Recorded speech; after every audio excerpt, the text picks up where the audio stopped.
चलिए समझते हैं सेकंड नंबर सवाल को हम लोग कैसे हल करेंगे। आइए, पहला सवाल आप लोग समझ गए होंगे उम्मीद करते हैं।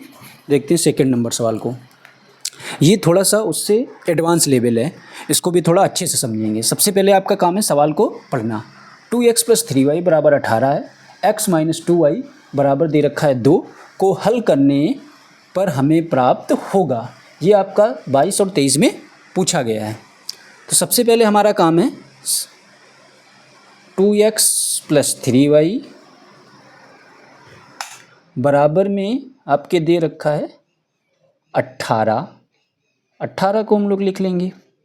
इसके बाद में आप सेकंड नंबर समीकरण लिखेंगे x - 2y बराबर आपका दे रखा है 2। इनको हम लोग मान लेंगे समीकरण 1 एंड समीकरण 2। सबसे पहले आपको ऐसे सवालों में इतना काम तो करना ही है। अब देखते हैं दूसरी बात क्या करना है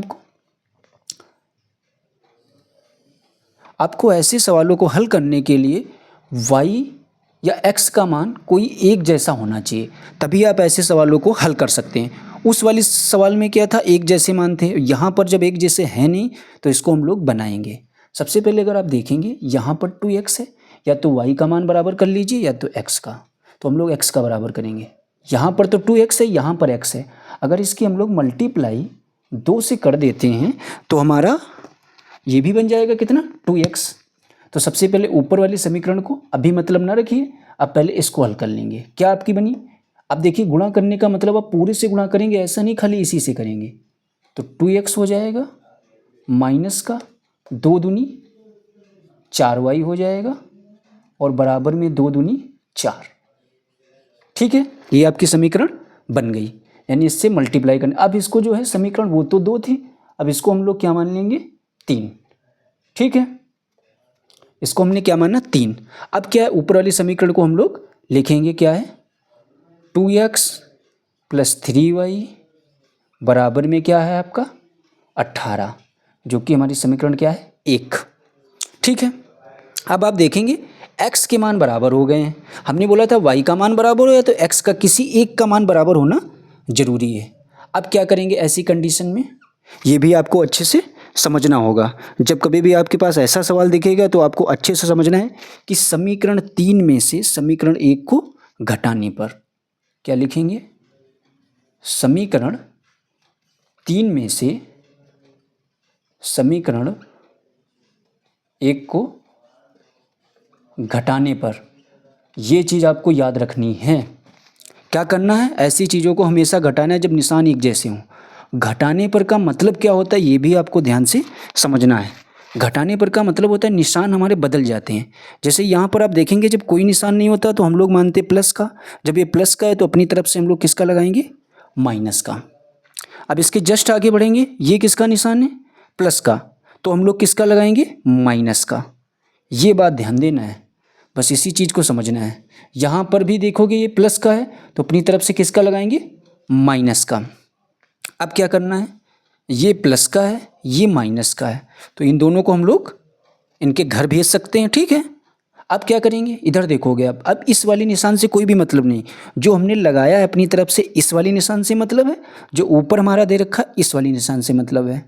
तो सबसे पहले क्या करेंगे, माइनस माइनस आपको पता होना चाहिए, जब कभी भी माइनस माइनस होगा तो हमेशा इसको जोड़ते हैं। ये चीज़ आपको पता होनी चाहिए, अगर नहीं पता है तो पता कर लीजिए। ठीक है, तो 4 और 3 कितने हो जाएंगे, 7। लेकिन जब माइनस माइनस की संख्याएं होंगी तो हमेशा माइनस में ही आएगा जोड़ने पर भी। तो 4 और 3 कितने हो गए, -7y। अब आप देखेंगे ये माइनस का है और ऊपर वाला किसका है, प्लस का। तो एक चीज़ आपको फिर से याद रखनी, प्लस माइनस हमेशा घटता है, ये भी आपको पता होना चाहिए। तो अब हम जब इसको घटाएंगे 18 में से 4 जब जाएंगे तो कितना बचेगा, 14 बचेगा, यानी 14। अब आप देखेंगे 18 बड़ा है या 4, तो आपको पता होना चाहिए 18 बड़ा है, और 18 के आगे निशान किसका है, माइनस का। तो इसीलिए ये भी हमारा किस में आएगा, माइनस में ही आएगा। सबसे पहले माइनस को माइनस के यहीं से काट देंगे, बराबर में अगर एक जैसी चीज़ें हैं तो कट जाती हैं। 7 से 14 को भी काट सकते हैं लेकिन ऐसे नहीं काटेंगे। y बराबर आप जो चीज़ गुणे में है वो कहाँ जाएगी, इसके बटे में। तो 7 का टेबल 2 बार पढ़ने पर आपको क्या मिल जाएंगे, 14। अब y का मान हमारा कितना आ जाएगा, 2। तो ये तो हमने किसका मान निकाल लिया, y का। तो उम्मीद करना आप इतनी बात समझ गए होंगे। अब हमको किसका मान निकालना है, x का। तो आप समीकरण अब इसमें नहीं रखेंगे, 2 वाली समीकरण का कोई भी काम नहीं। अब या तो आप 3 में रखेंगे या तो 1 में रखेंगे, और किसकी, y की जगह पर हम लोग क्या लिखेंगे, 2। तो आइए इसको भी समझ लेते हैं। इसको हम यहाँ पर थोड़ा साइड में करा देंगे आप लोगों को। y का मान समीकरण 1 में रखने पर यहाँ पर लिख लेंगे y का मान समीकरण 1 में रखने पर। ठीक है, थोड़ी जगह कम है तो आप लोग समझने की कोशिश करना थोड़ा, ठीक है, एडजस्ट करने की।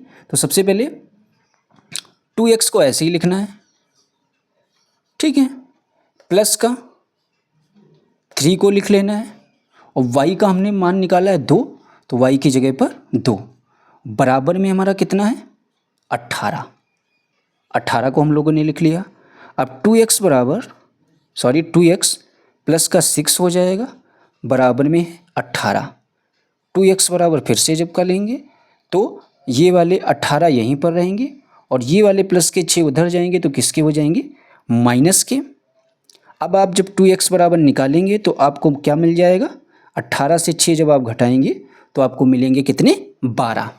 अब हम लोग किसका मान निकालेंगे, x का। जब x का मान निकालेंगे तो x बराबर हमारा जो चीज़ गुणे में थी वो कहाँ आ जाएगी, 12 के बटे में, 2 छंग 12। तो x बराबर क्या आ जाएगा आपका, 6। तो हमको क्या करना था, हल करने पर हमें प्राप्त होगा। तो y का मान हमारा 2 निकला है और x का मान हमारा क्या निकला है, 6। यही आपका क्या है, आंसर।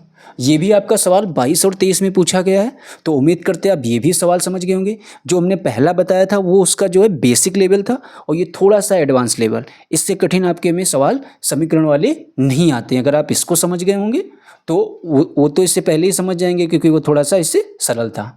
तो अगर आपको नहीं समझ में आया एक बार तो प्लीज़ वीडियो को दोबारा देखना। उम्मीद करते हैं आप ज़रूर समझ जाएंगे, ठीक है। अगर आपको हमारी क्लास अच्छी लगी हो तो प्लीज़ चैनल को लाइक शेयर सब्सक्राइब जरूर कर देना। Thanks for watching.